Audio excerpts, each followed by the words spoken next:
One of the most quoted pieces of financial advice ever given came from Charlie Munger, Warren Buffett's business partner and one of the greatest investors in history. He said, "The first $100,000 is a bitch, but you gotta do it." That's the quote, unfiltered. And the reason that quote has lived for decades, the reason it still gets shared constantly, is because it's mathematically true in a way most people never stop to examine. The first $100,000 is genuinely harder than the second $100,000. Not slightly harder, dramatically harder. And in this video, I'm going to prove it to you with numbers. But more importantly, I'm going to show you the exact step-by-step path to get there, whether you're starting from zero, from debt, or from somewhere in between. Let's get into it. First, let's actually prove Munger's point with math. Because this isn't just a feeling, it's a mathematical reality that fundamentally changes how you need to think about wealth. Imagine you save and invest $1,000 every single month, and your investments return 8% per year, which is roughly the historical average of a broad index fund. Here's how long it takes to hit each $100,000 milestone. 0 to $100,000, 6 years and 11 months. 100,000 to 200,000, 3 years and 10 months. 200,000 to 300,000, 2 years and 9 months. 300,000 to 400,000, 2 years and 2 months. Read that again. The first 100K takes nearly 7 years. The fourth 100K takes just 2 years, even though you're saving the exact same $1,000 per month the entire time. What changed? The money itself started working. Here's the precise difference. At $0, your 8% return on $0 is 0. You are 100% dependent on what comes out of your paycheck every month. Every single dollar of progress comes from you. At $100,000 invested, that same 8% return generates $8,000 per year, or $667 per month, completely passively. That's 2/3 of an additional monthly savings contribution just from the money already there. At $500,000, 8% generates $40,000 a year. That's $3,333 a month, more than triple your original $1,000 contribution, working silently in the background. This is why the first 100K is so hard. You're doing all the pushing with no momentum behind you. You're at the bottom of the hill, rolling a snowball through flat ground. Every inch is earned. But once you cross that threshold, the snowball starts rolling downhill on its own. So the question is, how do you get there as fast as possible? There are 4 levers that determine how fast you get to $100,000. 1. What you earn. 2. What you keep. 3. What you grow. 4. How consistently you repeat it. That's the entire framework. No hacks, no secret strategies, just 4 variables. And the math rewards whoever manages all 4 simultaneously. Let's go through each one. The first lever is income, and I want to be precise about why this matters more than people think. Here's a side-by-side math comparison. 3 people, same savings rate of 20%, same 8% investment returns. Person A earns $40,000 a year. They save $8,000 annually, about $667 a month. Time to $100,000, approximately 9 years. Person B earns $60,000 a year. They save $12,000 annually, $1,000 a month. Time to $100,000, approximately 7 years. Person C earns $80,000 a year. They save $16,000 annually, $1,333 a month.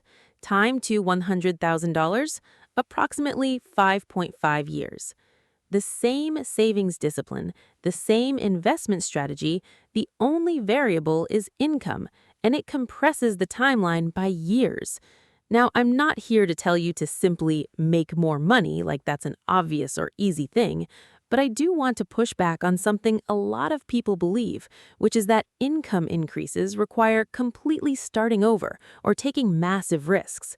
Data consistently shows that the fastest income gains for most people in their 20s and 30s come from one of three places: changing employers, developing a specific marketable skill and negotiating for it, or adding a second income stream in a field adjacent to your current expertise. The average raise from staying at your current job is around 3 to 4% a year. The average salary increase from switching jobs is between 10 and 20%. That gap is not small.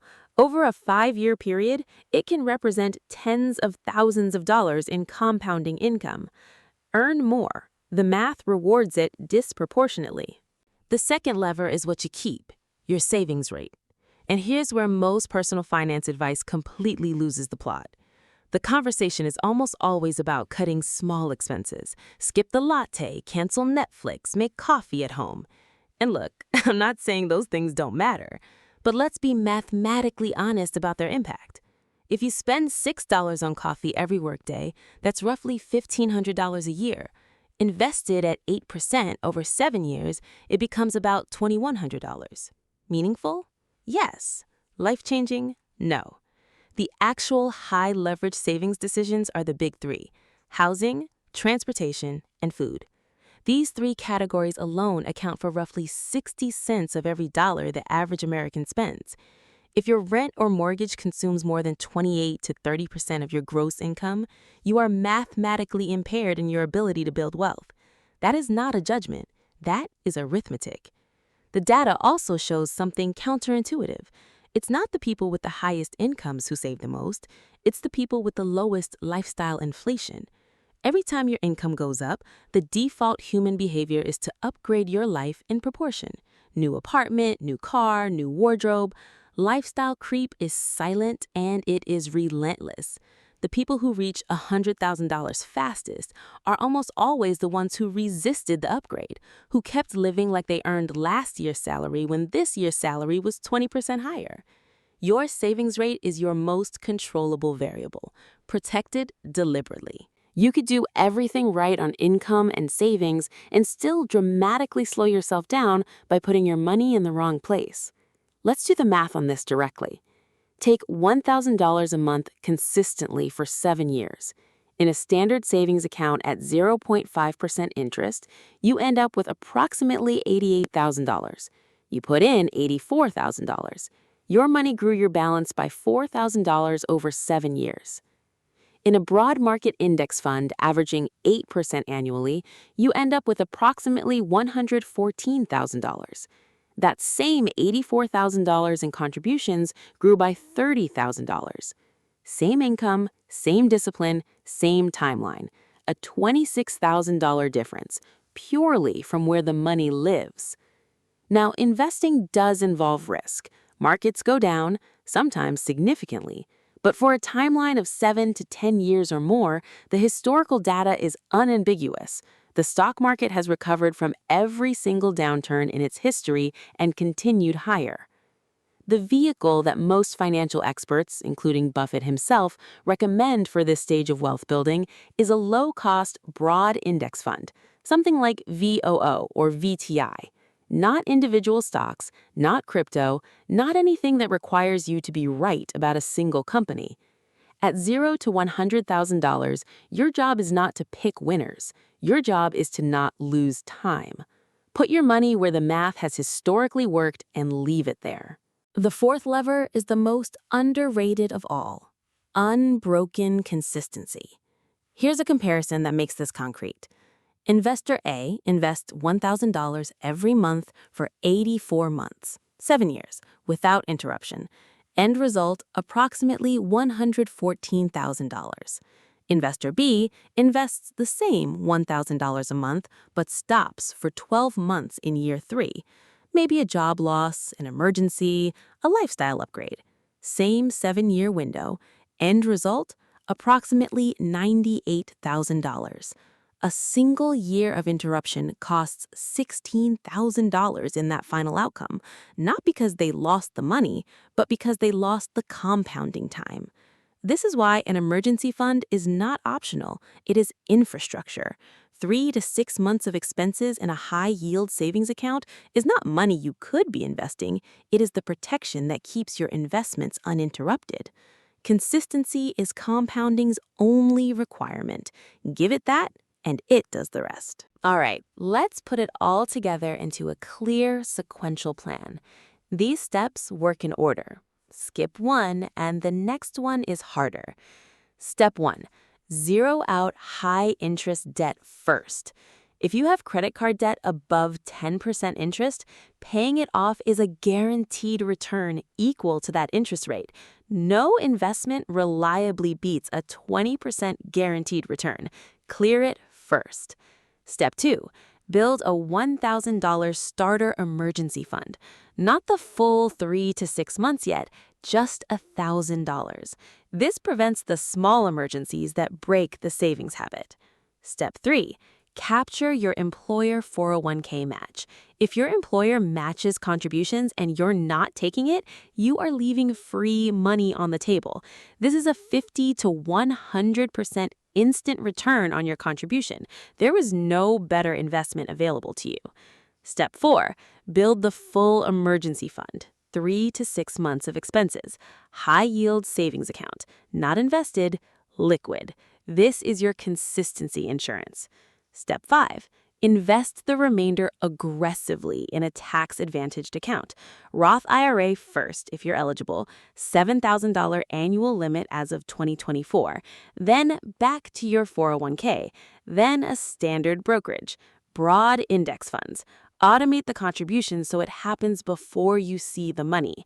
Step 6. Protect your savings rate from lifestyle inflation. Every raise, every bonus, treat at least 50% of it as invisible. Invest it before it becomes a spending habit. That is the entire path. 6 steps, no shortcuts, but also no mystery. Here's what I want you to take from this video. The first $100,000 is hard because you're the engine. You are doing all of the work with none of the momentum. Every dollar comes from discipline, not from compounding, not from passive returns, or from luck. But that changes. Mathematically, provably, inevitably, that changes. At $100,000, your money starts pulling its own weight. At $200,000, it's running alongside you. At $500,000, it's outrunning you. The only thing that determines how fast you get there is how seriously you manage these 4 levers: income, savings rate, investment vehicle, and consistency, starting right now. You don't need to be wealthy to start. You need to start to become wealthy. Like this video if it gave you something useful. Subscribe for more data-driven finance content every week. And comment below, what's your current target? 10K, 50K, or 100K? I want to know where you're starting from. I'll see you in the next one.